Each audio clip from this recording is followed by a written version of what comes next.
எந்த எண்ணெயில தீபம் ஏத்தினால் என்ன பலன்னு பார்ப்போமா? முதல்ல நெய் தீபம். லட்சுமி தேவிக்கு மிக மிக பிடித்தது. எந்த வீட்ல நெய் தீபம் இருக்கோ அந்த வீட்ல லட்சுமி கடாட்சமும் பொன்னும் பொருளும் அதிகமாக பெருகி வழியும். அக்னி புராணத்திலும் பத்ம புராணத்திலும் சொல்லப்பட்டிருக்கு. இரண்டாவது நல்லெண்ணெய் தீபம். தோஷங்கள் கிட்ட இருந்து நிவர்த்தி அளிக்கவும், கெட்ட சக்திகள் கிட்ட இருந்து பாதுகாப்பு அளிக்கவும், முன்னோர்களை வழிபடுவதற்கும் நல்லெண்ணெய் சிறந்ததாக ஸ்கந்த புராணத்துல சொல்லப்பட்டிருக்கு.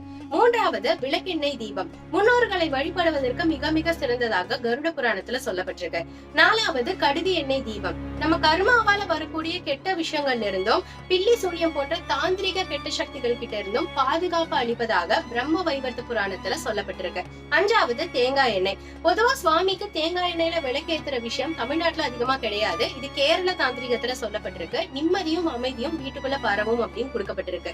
ஆறாவது வேப்ப எண்ணெய். நோய்கள் நிவாரணம் ஆகிறதுக்கும், நோய்கள் நம்மை அண்டாம இருக்கிறதுக்கும், வீட்டுல தூய்மை பரவுறதுக்கும் வேப்ப எண்ணெயில தீபம் ஏற்றலாம் அப்படின்னு சொல்லப்பட்டிருக்கு. இந்த விஷயம் அக்னி புராணத்திலையும் ஆயுர்வேதத்திலையும் சொல்லப்பட்டிருக்கு.